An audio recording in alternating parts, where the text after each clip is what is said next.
Let's turn to domestic policy. Unemployment is now at a 40-year low. We're one of the fastest growing major advanced economies. Companies have flocked to invest in the United Kingdom.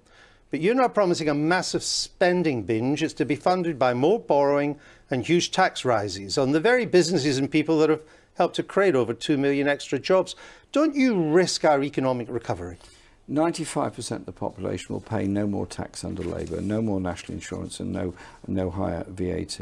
What we have is a country where 6 million people earn less than the living wage. We have a country where there are unprecedented waiting times and waiting lists in our hospitals, 1 million people denied social care and an increasing number of people sleeping on our streets. This has to be the time that we stop making the poorest in our society pay the price of austerity and start investing for the future. What we're proposing is an investment bank which will invest in all parts of this country, particularly those areas that have seen precious little investment since the end of the coal industry and in some places the end of the steel industry. You say 95% of the country won't pay extra income tax, extra taxes, but the Institute of Fiscal Studies, which is a pretty independent arbitrator of these things at elections, says there is no way that tens of billions of pounds of tax rises would affect only a small group at the very top. No way. They say your plans, quote, would not work.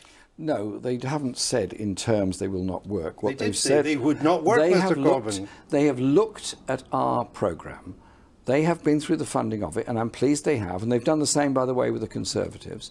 And what they're saying is you would have to collect your new taxes as well as the increase in corporation tax, obviously. You would have to be assiduous in chasing down tax evasion, obviously. What they've also said is that our investment would bring about a better society and a more harmonious society. They said that you cannot bring the prize worth They doing. said that you're going for the highest ever peacetime level of taxation. The highest ever. Well, they're not correct on that, actually, because the level of corporation tax we're proposing to go to would be 26%, which is actually less than it was in 2010. No, they're talking about the overall level of taxation would be the highest ever in peacetime under a Corbyn government.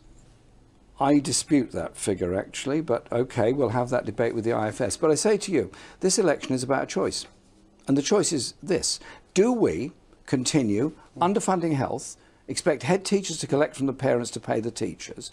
Do we continue with the horrors of unfunded social care and the waiting list for social care? Do we continue with a housing crisis that affects the homeless right through to the more middle classes whose children can't find somewhere to live?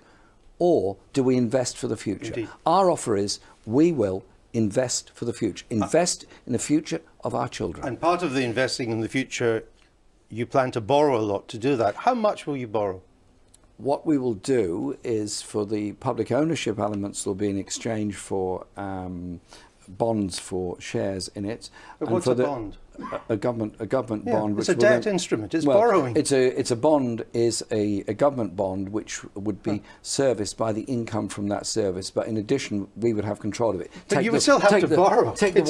Bonds are borrowing. You would borrow. Take the water industry, for example, which has been a method of siphoning off profits out of this country to offshore companies who've made a lot of money at the same time leaving us with expensive water and in some cases very bad levels of pollution. I understand the case, but you would need to borrow to buy the utilities. No, it's not. It's a swap of the shares for a government bond. But if you're issuing bonds, Mr. Corbyn, you're issuing government debt. You are borrowing. Issuing bonds that we own, which would be paid for by the profits from the industry. But you said you said you would cut the water utilities profits. That means you wouldn't have the money to pay for the bonds. Instead of the profits being siphoned off, they would remain here. That's an advantage, surely.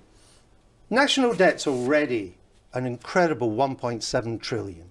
If you borrow to invest, on top of the 50 we do, another 25 you say, you need to borrow to nationalise. You may have to borrow if the IFS is right for day-to-day spending. No, we're absolutely clear we will not borrow for day-to-day spending. But you might have to if the IFS is right. Our national debt, which has already soared under the current government, would soar even more under Labour, wouldn't it? No, because we have the rule that we would only borrow to invest for the future. We would not borrow for revenue expenditure. I mean, that's sort of a sensible rule, which has not always been followed. And what we'd get in return is investment in better services. That in turn would encourage economic growth. You didn't frankly have the balls to put country before party.